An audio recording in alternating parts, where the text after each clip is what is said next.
नमस्कार, मैं स्वतंत्र कुमार और आप सभी का स्वागत करता हूं आपके अपने चैनल शॉर्ट हैंड टीम पर।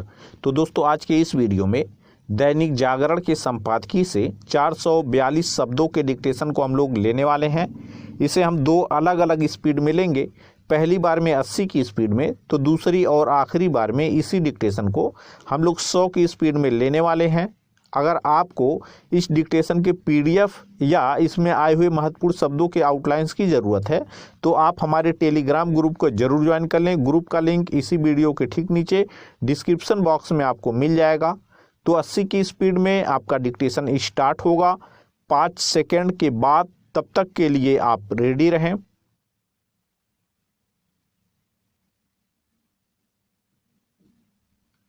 स्टार्ट।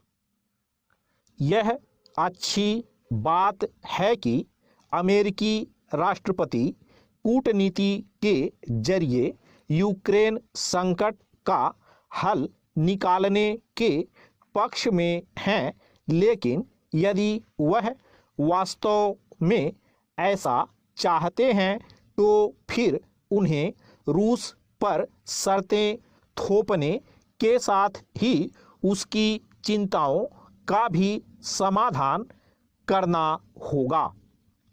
यदि रूस यूक्रेन को लेकर आक्रामक है तो इसके पीछे के कारणों को अमेरिका को उसी तरह समझना होगा जिस तरह कई यूरोपीय देश समझते दिख रहे और बीच बचाव की कोशिश भी कर रहे हैं। यूक्रेन संकट के मूल में अमेरिकी नेतृत्व वाले सैन्य संगठन नाटो का उन देशों में भी विस्तार है जो एक समय रूस के नेतृत्व वाले सोवियत संघ का हिस्सा थे। जब सोवियत संघ अस्तित्व में था और अमेरिका एवं उसके बीच शीत युद्ध चरम पर था, तब नाटो के जवाब में वार्सा संधि भी थी। कायदे से वार्सा संधि खत्म हो जाने के बाद नाटो का भी अपना विस्तार रोक देना चाहिए था, लेकिन ऐसा नहीं हुआ। रूस की यह चिंता जायज दिखती है कि अमेरिका नाटो के विस्तार के माध्यम से उसकी घेराबंदी कर रहा है। यूरोपीय देशों को भी इस पर ध्यान देना होगा कि जब वे अपने ऊर्जा स्रोतों के लिए रूस पर निर्भर हैं तो फिर नाटो के विस्तार में योगदान देकर मॉस्को की चिंता बढ़ाने में भागीदार क्यों बन रहे हैं। पैरा। रूस इसकी अनदेखी नहीं कर सकता कि अमेरिका न केवल यूक्रेन को नाटो का सदस्य बनाने को तैयार है, बल्कि उसे सैन्य सामग्री भी प्रदान कर रहा है। यह विचित्र है कि जब अमेरिका अपने हितों के साथ साथ विश्व व्यवस्था के लिए भी चीन के आक्रामक उभार को लेकर चिंतित है, तब वह रूस को घेरने में लगा हुआ है। ऐसा करके वह न केवल यूक्रेन संकट को उलझा रहा है, बल्कि रूस को चीन के पाले में धकेलने का भी काम कर रहा है। आखिर यह कैसी कूटनीति है कि जब अमेरिका को चीन पर लगाम लगाने पर ध्यान देना चाहिए, तब वह रूस के रूप में उसे एक सहयोगी उपलब्ध करा रहा है। निसंदेह जहां अमेरिका को अपनी कूटनीति पर नए सिरे से विचार करने की जरूरत है, वहीं रूस के लिए भी यह आवश्यक है कि वह यूक्रेन के रूसी भाषी इलाकों में अलगाववादियों को उकसाने से बाज आए। यह यूक्रेन के रूसी भाषी क्रीमिया को पहले ही बलपूर्वक अपने में मिला चुका है। यदि रूस भाषा के आधार पर यूक्रेन में अलगाववाद को हवा देगा तो इसका बुरा असर दुनिया के अन्य हिस्सों में भी पड़ेगा। यह सर्वथा उचित है कि यूक्रेन मामले में भारत किसी पाले में खड़ा होने के बजाय बातचीत के जरिए मसले का हल निकालने पर जोर दे रहा है। उसे इसी दिशा में अपनी सक्रियता और बढ़ानी चाहिए। स्टॉप। दोस्तों, इसी डिक्टेशन को दूसरी बार में हम लोग 100 की स्पीड में लेंगे और आपका समय स्टार्ट होगा 5 सेकंड के बाद। तब तक के लिए आप रेडी रहें।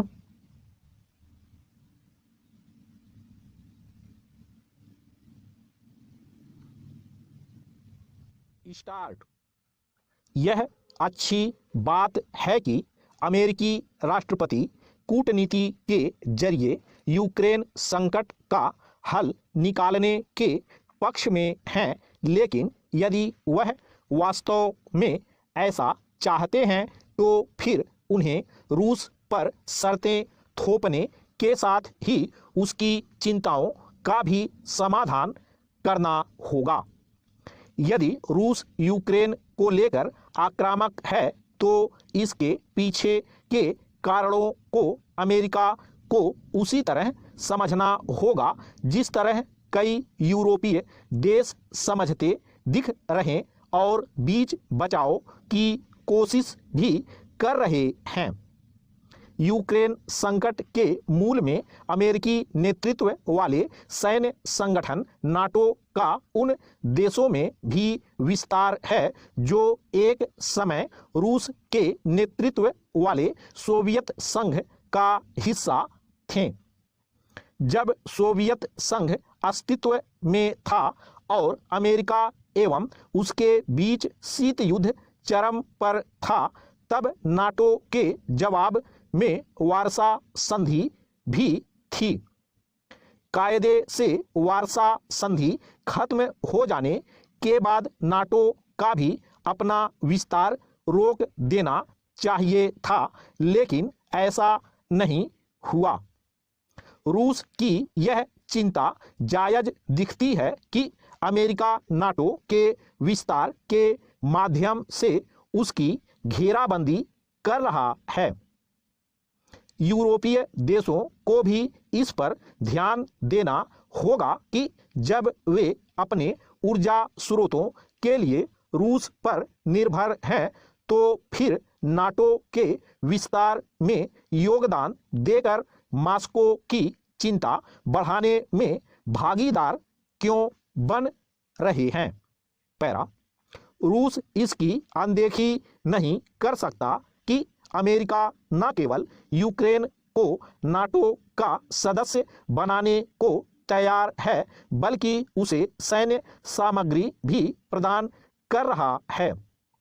यह विचित्र है कि जब अमेरिका अपने हितों के साथ साथ विश्व व्यवस्था के लिए भी चीन के आक्रामक उभार को लेकर चिंतित है, तब वह रूस को घेरने में लगा हुआ है। ऐसा करके वह न केवल यूक्रेन संकट को उलझा रहा है, बल्कि रूस को चीन के पाले में धकेलने का भी काम कर रहा है। आखिर यह कैसी कूटनीति है कि जब अमेरिका को चीन पर लगाम लगाने पर ध्यान देना चाहिए, तब वह रूस के रूप में उसे एक सहयोगी उपलब्ध करा रहा है।